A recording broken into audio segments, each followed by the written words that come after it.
승리의 기도를 하라. 컵에 물이 반 차 있습니다. 어떤 사람은 그걸 보고 물이 반밖에 없네 라고 이야기를 합니다. 또 다른 사람은 물이 반이나 차 있네 라고 이야기를 합니다. 물이 반 차 있다는 것은 현실입니다. 그 현실에 따라 현실을 보고 긍정적 진술을 하기도 하고 부정적 진술을 하기도 하는 것입니다. 사물은 같고 보이는 현상은 같은데 말이 서로 다른 것이죠. 이 현실 앞에서 우리는 다양한 생각을 합니다. 누군가 비관론자를 이렇게 표현했습니다. 도넛 가운데에 빈 구멍을 보면서 한숨을 짓는 자다. 이 경우도 마찬가지일 것입니다. 도넛에 구멍이 있다고 하는 것은 분명한 현실입니다. 그런데 그 구멍이 있는 것을 부정적으로 본다면 부정적인 생각의 꼬리는 끝이 없습니다. 왜 꽉 채워서 양을 많게 해야지 그렇게 헐렁하게 하냐, 허술하냐. 차라리 길게 만들어서 먹기 편하게 해야 하지 않겠냐. 구멍이 있으니 허무하다. 반면에 도넛에 구멍이 있는 것을 긍정적으로 볼 수 있습니다. 아름다운 링 모양이라 탐스럽다. 가운데 구멍이 있어서 가볍고 먹기가 좋다. 뻥 뚫려 있어서 시원하고 인생도 뻥 뚫릴 것 같다. 본문에서 비관적인 현실 앞에서 히스기야가 승리의 기도를 하고 있습니다. 도저히 이길 수 없을 것 같은 현실 앞에서 히스기야가 믿음의 생각을 합니다. 그리고 현실을 부정적으로 말하는 적군 앞에서 그는 믿음의 기도를 합니다. 아수르 군대가 예루살렘을 포위했습니다. 아수르의 왕 산헤립이 교섭자 랍사게에게 말합니다. 너는 예루살렘에 있는 히스기야 왕에게 가서 항복을 받아오너라. 그때 랍사게는 히스기야에게 살아계신 하나님을 비방하는 말을 합니다. 네가 믿는 네 하나님이 예루살렘을 아수르 왕의 손에 넘기지 아니하겠다 하는 말에 속지 말라. 아수르의 여러 왕이 여러 나라를 진멸했다. 그 일을 네가 들어 알고 있다. 그러므로 네가 어떻게 구원받을 수 있겠느냐? 내 조상들이 고산, 하란, 레셉, 들라사알에 있는 에덴 족속들을 멸망시켰다. 그 나라의 신들이 그들을 건졌겠느냐? 못 건지지 않았느냐? 못 건졌다. 또 하맛 왕, 아르밧 왕, 스발 와임성의 왕, 헤나와 아와의 왕들이 다 어디 있냐? 그들의 나라가 다 아수르에게 멸망하지 않았느냐? 즉 아수르 왕은 히스기야에게 현실을 보라는 것입니다. 아수르가 수많은 나라를 멸망시킨 강대국이라는 것입니다. 아수르 앞에서 네가 어떻게 항복하지 않고 견딜 수 있겠느냐라는 것입니다. 아수르는 왜 유다가 항복하기를 바랬던 것일까요? 아마도 유다와 싸우지 않고 피를 조금이라도 덜 흘리고 유다를 집어 삼켜먹기 위해서였을 것입니다. 그래서 유다로 하여금 현실 인식을 시킵니다. 유다가 그 무서운 현실을 보고 포기하기를 기다렸을 것입니다. 그때 히스기야가 그 편지를 가지고 여호와의 성전에 올라갑니다. 그는 그 편지를 여호와 앞에 펼쳐놓습니다. 그리고 그는 그 앞에서 기도하며 말합니다. 그룹들 위에 계신 이스라엘의 하나님 여호와여. 그룹이라고 하는 것은 케루빔입니다. 케루빔은 천상의 천사들의 어떤 특정 계층을 의미합니다. 케루빔을 케룹이라고 하는데 케룹을 그룹이라고 발음한 것이죠. 그룹들 위에 계신 이스라엘의 하나님 여호와여. 주는 천하만국의 홀로 하나님이시라. 주께서 천지를 만드셨나이다. 여호와여 귀를 기울여 들으소서. 여호와여 눈을 떠서 보시옵소서. 산헤립이 살아계신 하나님을 비방하러 보낸 말을 들으시옵소서. 여호와여 아수르 여러 왕이 과연 여러 민족과 그들의 땅을 황폐하게 하였습니다. 또 그들이 여러 민족들의 신들을 불에 던졌습니다. 그 신들은 신이 아니고 사람의 손으로 만들어진 나무와 돌뿐이었기 때문입니다. 우리 하나님 여호와여 이제 우리를 그의 손에서 구원하시옵소서. 그리하시면 천하 만국이 주 여호와가 홀로 하나님이신 줄 알 것입니다. 즉 히스기야는 여호와 하나님이 함께 하실 것을 믿으며 승리의 기도를 한 것입니다. 기도의 의중은 다음과 같은 것입니다. 아수르에게 이미 패한 나라들은 나무와 돌로 만들어진 우상의 나라들일 뿐입니다. 그러므로 그들이 아수르에게 패한 것은 당연한 것이지요. 그러나 여호와 하나님은 참 신이십니다. 참 신이신 하나님께서 우리나라를 아수르의 마수에서 건져주세요 라는 것입니다. 특별히 이 승리를 염원하는 승리의 기도가 위대한 점이 있습니다. 그것은 적장이 진술한 현실, 그 현실을 그대로 인정하는 것이 아니라는 것입니다. 그 현실을 인정하지 않았다는 거죠. 그래서 현실 상황에 따라 그대로 항복하는 일은 있을 수 없다는 것입니다. 오히려 현실을 뛰어넘고 현실을 변화시키고 현실을 다스리시는 하나님을 의지하고 있습니다. 분명 성 밖에서는 랍사게가 현실을 제대로 진술하고 있습니다. 당장 여러 민족들이 패했습니다. 그것이 현실입니다. 하나님이 없는 것처럼 보였습니다. 아수르 군대는 결코 물러날 태세를 보이지 않았습니다. 만약 전쟁을 하면 유다가 바로 지고 멸망할 상황이었습니다. 그것이 현실입니다. 그럼에도 불구하고 성 안에서는 똑같은 언어로서 승리의 기도를 하고 있습니다. 왜냐하면 하나님의 전지전능하심을 믿었기 때문입니다. 악한 현실을 뒤바꾸실 하나님의 능력과 기적을 믿었기 때문입니다. 특별히 이미 이사야 선지자로부터 들은 바도 있었기 때문입니다. 본문 앞절들에서 이사야 선지자가 선포합니다. 너희는 너희 주에게 이렇게 말하라. 여호와의 말씀이 너는 아수르 왕의 신복에게 들은 바 나를 모욕하는 말 때문에 두려워하지 말라. 내가 한 영을 그의 속에 두어 그로 소문을 듣고 그의 본국으로 돌아가게 하고 또 그의 본국에서 그가 칼에 죽게 하리라. 그래서 히스기야는 당당하게 현실을 뛰어넘는 믿음의 말을 합니다. 현실적으로 참담한 상황을 이기게 하실 하나님을 믿고 승리의 기도를 합니다. 그런 승리의 기도는 하나님 앞에 합한 것이었습니다.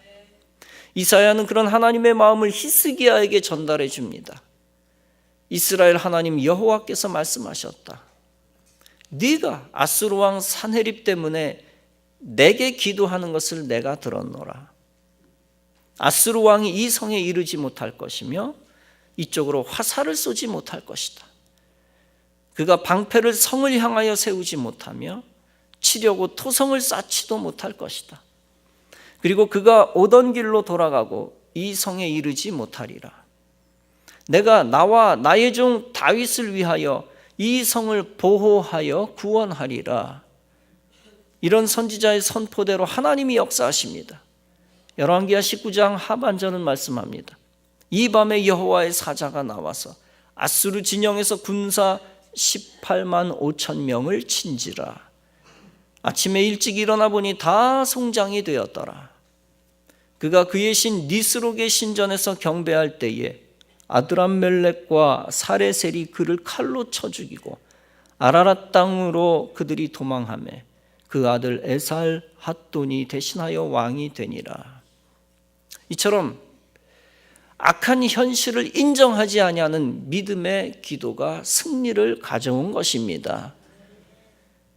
이처럼 우리 성도들에게 필요한 것이 믿음의 기도, 승리의 기도입니다. 즉 고통 속에서도 승리를 확신하며 기도하는 것입니다. 그 승리의 기도가 패배의 현실을 다 극복하고 새로운 현실을 가져오는 것입니다. 우리가 고통을 당할 때 다른 이들 가운데 그 고통을 아는 이도 있고 우리의 고통을 모르는 이도 있습니다. 우리의 고통을 아는 이 중에서도 우리의 고통에 관심이 없는 자가 있습니다. 그런 자에게 우리가 고통을 호소해도 별 소용이 없습니다. 반면에 우리가 고통을 호소할 때 들어주고 도와주려 하는 사람이 있습니다. 바로 우리와 아주 가까이에 있는 사람들이죠. 그들에게 고통을 호소할 때 설득력이 있습니다. 그런 차원에서 우리가 하나님께 나의 고통을 아뢰는 것이 가장 합당합니다. 하나님만이 나의 고통을 전적으로 잘 아시기 때문입니다. 그런 하나님에게 고통을 호소하는 것 자체가 신앙적인 것입니다. 그런데 더 나아가 고통만을 호소하고 끝나는 것보다 더 신앙적인 것이 있습니다. 바로 고통 속에서 나의 고통을 아뢰되 승리의 기도를 하는 것입니다. 즉 승리를 확신하며 승리를 염원하는 기도를 하는 것입니다. 여러분, 고통의 현실 속에서 그것만 보고 끝나는 것은 신앙적이지 않습니다. 오히려 고통의 현실 위에서 고통을 제하실 하나님을 의지하는 것이 신앙적인 것입니다. 즉 고통의 현실을 믿음으로 바라보는, 다시 믿음으로 바라보는 새로운 눈을 가지는 것입니다. 고통의 현실을 믿음으로 평가하고 고통의 현실을 승리의 과정으로 다시금 해석을 내리는 것입니다. 여러분 잘 새겨 들으십시오. 현실을 현실 있는 대로 보는 것은 신앙적이지 않습니다. 현실을 직시하는 것을 무시하라는 얘기가 아닙니다. 현실 직시하지 말라는 얘기가 아니죠. 현실 감각이 아무 소용이 없다는 뜻이 아닙니다.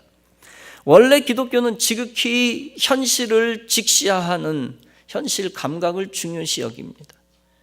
위험한 현실을 직시하고 사전에 잘 예방하고 대비하고 준비합니다. 성실하게 땀 흘려 노력하고 정성을 다해 현실에 충실한 자를 하나님이 사랑하시는 것이죠. 단지 현실적 상황에 굴복하여 준비 안 하고 포기하는 것이 불신앙이라는 것입니다. 현실이 고통스럽고 감당하기 어렵다고 믿음 포기하는 것이 불신앙이라는 것입니다. 또 현실의 장벽이 너무나 커서 내가 할 수 없다 이렇게 말하는 것이 불신앙이라는 것입니다. 현실은 어쩔 수 없다 하면서 하나님 찾지 않고 기도하지 않는 것이 불신앙입니다. 그런 면에서 현실에 대한 지나친 부정적인 말, 불평의 말은 불신앙입니다. 반대로 현실을 직시하면서도 현실에 굴복하지 않는 것이 신앙입니다. 현실이 고통스러워도 하나님 찾고 기도하는 것이 신앙입니다. 현실의 장벽이 너무 커도 나는 하나님 안에서 무엇이든 할 수 있다고 말하는 것이 신앙입니다. 그런 면에서 현실에 대한 긍정적인 말은 신앙적인 말입니다. 현실만 보면 패배할 것이 뻔하지만 현실에 대한 믿음의 말은 하나님이 좋아하시는 말입니다. 즉 하나님이 승리케 하실 것을 믿고 감사하는 말을 하는 것을 하나님이 기다리시는 것입니다. 하나님이 원하시고 기다리시는 말, 승리의 말, 믿음의 말을 한 사람들이 있었습니다. 바로 민수기에 나오는 여호수아와 갈렙입니다. 출애굽한 이스라엘 백성들이 가나안 땅을 향해 갔습니다. 그때 모세가 바란 광야에서 12명의 정탐꾼들을 가나안으로 보냅니다. 각 지파에서 한 명씩 뽑힌 사람들이라 대단히 촉망받던 사람들이라 할 수 있습니다. 오늘날로 말하면 미래 영재와 같은 미래 지도자들입니다. 그들 중 10명은 르우벤 지파의 삼무아를 비롯하여 사밧, 이갈, 발디, 갓디엘, 갓디, 암미엘, 스둘, 나비, 그우엘이었습니다. 그들은 처음에 쟁쟁했던 인물들이었지만 한 지파에서 한 명씩 뽑힌 엄청난 인물들이었지만 장차 뛰어난 인물들로 키워지지 않고 묻혀버립니다. 그 이유가 무엇이었을까요? 즉, 그 이유는 오직 하나뿐이었습니다. 그들은 무시무시한 현실 앞에서 현실에 굴복하기만 한 인물들 뿐이었기 때문입니다. 분명히 그들은 현실 인식이 뛰어난 인재들이었습니다. 현실 분석을 얼마나 잘하는 사람들인지 모릅니다. 그들은 40일 동안 눈에 보이는 모든 정보들을 수합해서 종합적으로 분석 판단했습니다. 심지어 실제적인 사례, 농작물, 과일을 들고 돌아와서 회중들에게 제시합니다. 도대체 그들이 어떻게 탁월한 현실 감각을 가지고 정탐한 정보를 보고하고 있습니까? 어떤 식으로 보고하고 있습니까? 과연 우리가 그곳에 가보니 모세가 말씀하신 대로 젖과 꿀이 흐르는 땅이었습니다. 그러나 그 땅 거주민은 강하고 성읍은 견고하고 힘이 큽니다. 그런데 특히 문제는 아낙 자손들과 아말렉인과 여부스인과 아모리인입니다. 우리는 능히 올라가서 그 백성을 치지 못할 것입니다. 그들은 우리보다 강하며 우리 백성은 모든 백성은 신장이 장대합니다. 네피림 후손인 아낙 자손의 거인들이 있는데 그에 비하면 우리는 메뚜기 같습니다. 그 현실적인 프리젠테이션을 듣고 온 백성들이 낙심하여 소리 높여 밤새도록 통곡합니다. 이스라엘 자손들이 다 모세와 아론을 원망하며 말합니다. 우리가 애굽 땅에서 죽거나 이 광야에서 죽었었어야 했습니다. 왜 당신들은 우리를 그 땅으로 인도하여 칼에 쓰러지게 합니까? 우리 아내와 아들이 그들에게 사로잡힐 것이니 이집트로 돌아가는 것이 낫습니다. 설상가상으로 그들은 부정적인 불신앙의 끝판까지 갑니다. 우리가 한 지휘관을 세우고 애굽으로 돌아가자. 다시 말하면 모세와 아론을 버리고 하나님의 뜻을 거역하겠다는 뜻입니다. 그때 눈의 아들 여호수아와 여분네 아들 갈렙이 옷을 찢고 말합니다. 여호수아는 에프라임 지파에서 뽑혔고 갈렙은 유다 지파에서 뽑힌 인재입니다. 우리가 두루다니며 정탐한 땅은 심히 아름다운 땅입니다. 하나님이 그 땅을 우리에게 주실 것입니다. 우리가 그 땅을 능히 이길 것입니다. 여호와를 거역하지 말고 그 땅 백성을 두려워하지 마십시오. 그들은 우리의 먹이입니다. 그들의 보호자는 그들에게서 떠났고 여호와께서 우리와 함께 하십니다. 그때 온 회중이 화가 나서 그들을 돌로 치려 합니다. 그러나 여호와의 영광이 회막에서 이스라엘 모든 자손에게 나타납니다. 하나님이 모세와 아론에게 말씀하십니다. 이스라엘의 말이 내 귀에 들린 대로 내가 너희에게 행하리라. 이 말씀이 아주 귀중하죠. 이스라엘의 말이 내 귀에 들린 대로 내가 너희에게 행하리라. 부정적인 말을 한 사람들의 말이 하나님의 귀에 들어간다. 그대로 행하리라. 긍정적인 말을 한 사람의 말이 하나님의 귀에 들어오리라. 그대로 행하리라. 하나님께서 너희 시체가 이 광야에 엎드러질 것이라. 너희 중에 20세 이상 된 자 전부 그 가나안 땅에 결단코 들어가지 못할 것이다. 오직 갈렙과 여호수아와 너희의 유아들만 그 땅을 볼 것이다. 너희는 40년 동안 광야에서 소멸하리라. 그리고 나서 정탐꾼 중 부정적으로 악평한 사람들은 재앙으로 죽게 됩니다. 오직 갈렙과 여호수아만 생존하게 됩니다. 장차 갈렙과 여호수아는 헤브론 땅에 정착하는 복을 누립니다.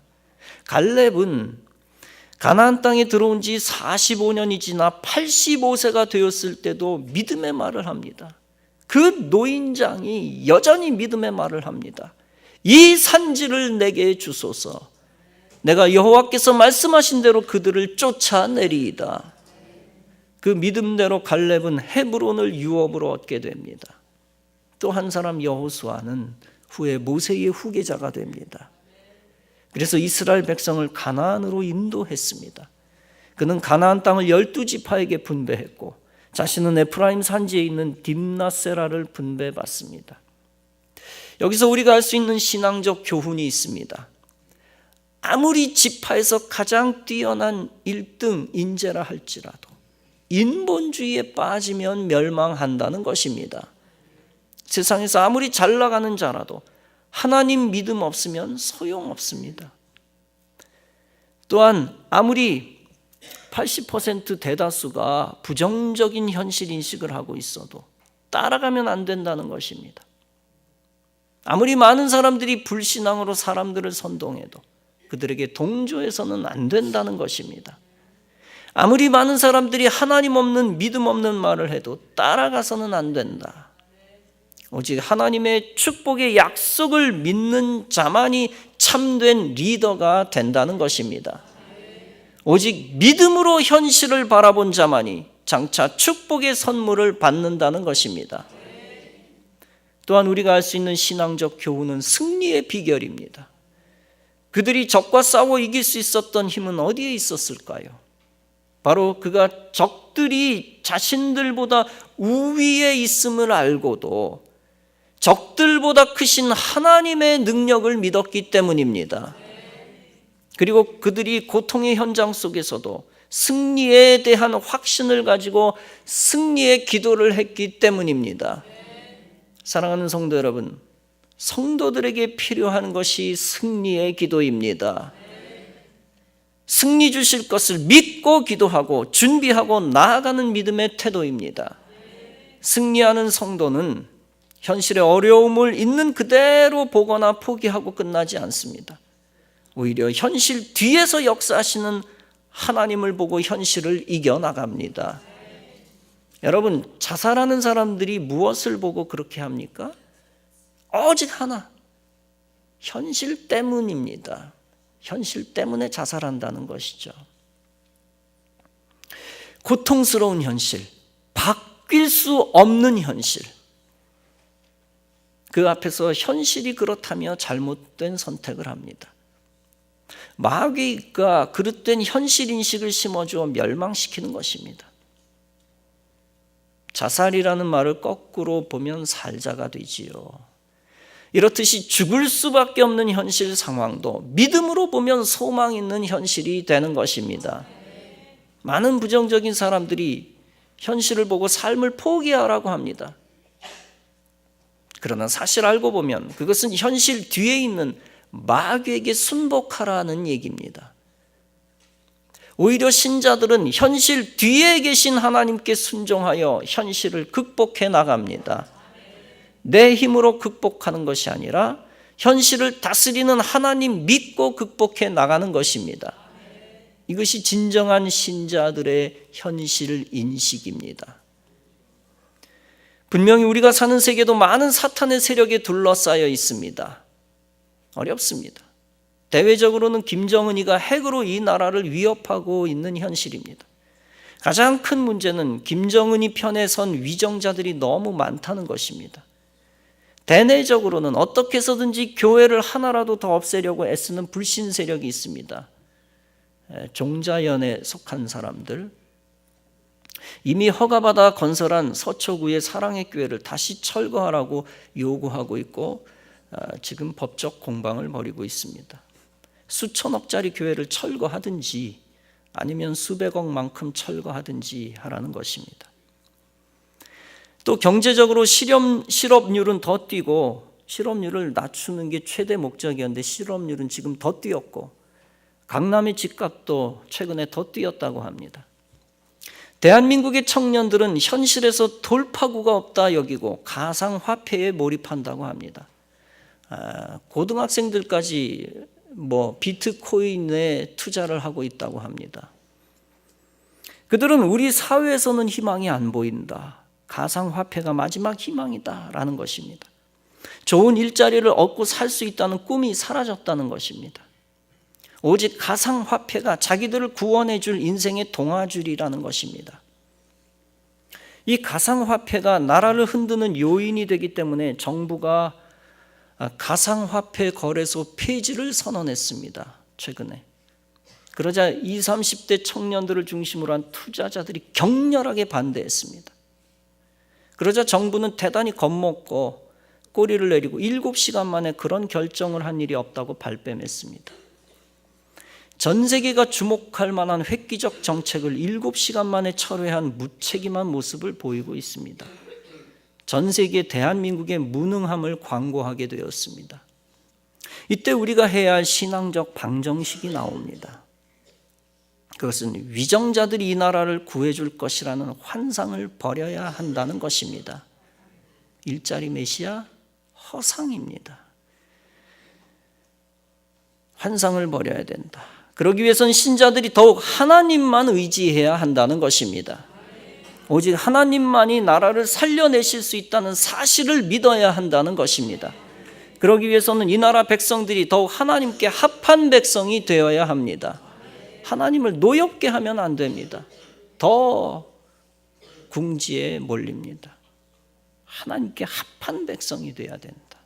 그러기 위해서 이 땅의 신자들이 승리의 기도를 해야 합니다. 하나님이 신자들과 교회들을 굳게 세워달라고 기도해야 합니다. 하나님의 승리를 확신하며 교회 부흥을 위하여 더욱 애써야 합니다. 교회들이 제2의 부흥을 맞이할 때 비로소 하나님이 이 땅에 복을 부어주실 것입니다. 악의 세력에 굴하지 않고 기도하며 전도하며 선교를 더 활발히 해야 합니다. 국내 선교, 해외 선교는 물론이고 이 땅의 젊은이들을 선교의 대상으로 삼아야 합니다. 더 많은 젊은이들이 하나님 신앙을 가질 때 헛된 세상의 가상화폐의 늪에서도 헤어나올 것입니다. 그리고 교회들이 든든히 하나가 될 때 모든 마귀 세력을 이기게 될 것입니다. 베네수엘라 같이 경제를 파탄으로 몰아가는 악한 위정자들을 물리쳐 주실 것입니다. 북한이나 쿠바 같은 체제로 만들어가는 악한 위정자들을 물리쳐 주실 것입니다. 그리고 그들 나라처럼 교회를 말살하는 악한 위정자들을 물리쳐 주실 것입니다. 그러기 위해서는 더욱 최악의 현실 가운데서 현실을 믿음으로 다시 보아야 합니다. 현실이 어렵다고 원망하거나 불평하거나 믿음을 포기하지 말아야 합니다. 또 현실이 어렵다고 노력도 포기하거나 기도를 포기하지 말아야 합니다. 무엇보다도 불신자의 말에 귀를 기울이지 말아야 합니다. 오히려 하나님이 이 위기를 전화위복 삼아 이 땅에 가나안 땅을 건설하실 비전을 바라보아야 합니다. 아수르 왕의 소리에 귀를 기울이지 말 것입니다. 10명의 정탐꾼의 말에 귀를 기울이지 말 것입니다.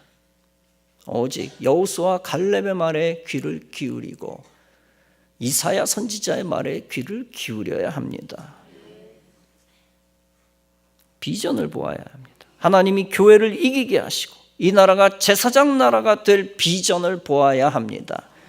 하나님이 이 나라를 불신의 세계 아수르 같은 이웃 우상숭배 나라를 이기게 하실 것을 확신해야 합니다. 하나님이 다시 믿는 자들을 세우셔서 이 나라를 바로 잡아가게 하실 것을 확신해야 합니다. 그러기 위해서 이 땅의 크리스찬들이 더욱 강하게 신앙적으로 뭉쳐 예배 중심, 교회 중심, 말씀 중심의 신앙생활을 성실히 감당해야 합니다. 특별히 우리 예광교회가 나라를 살리는 주역이 되어 승리의 기도를 앞장서서 해야 할 것입니다. 사랑하는 성도 여러분, 인간 영혼의 구원뿐 아니라 이 나라를 구해주실 메시아는 오직 교회의 머리가 되시는 그리스도뿐입니다. 우리의 비관적인 현실에서 여러분과 여러분의 가정을 구해주실 메시아도 오직 교회의 머리가 되시는 예수 그리스도뿐입니다. 이와 같은 믿음 갖고 오직 구원자 예수 그리스도만 의지하고 승리의 기도를 하고 성실히 신앙생활 하시기 바랍니다. 참혹한 현실을 앞에 놓고 불신의 말을, 불평의 말을 늘어놓지 말고 오직 말씀을 의지해서 믿음의 말만 하시기 바랍니다. 죽을 것 같은 현실을 바라보면서 마귀에게 휘둘리지 말고 오직 현실을 다스리시는 승리자 예수님만 바라보면서 믿음으로 말하고 믿음으로 행동하시기 바랍니다. 그래서 그 믿음으로 하나님께 합한 자 되시고 여러분 가정과 여러분 자신과 교회와 이 사회와 나라까지 살려내는 귀한 하나님 백성들, 우리 애광교회 권속들이 다 되어지기를 주님의 이름으로 축원합니다.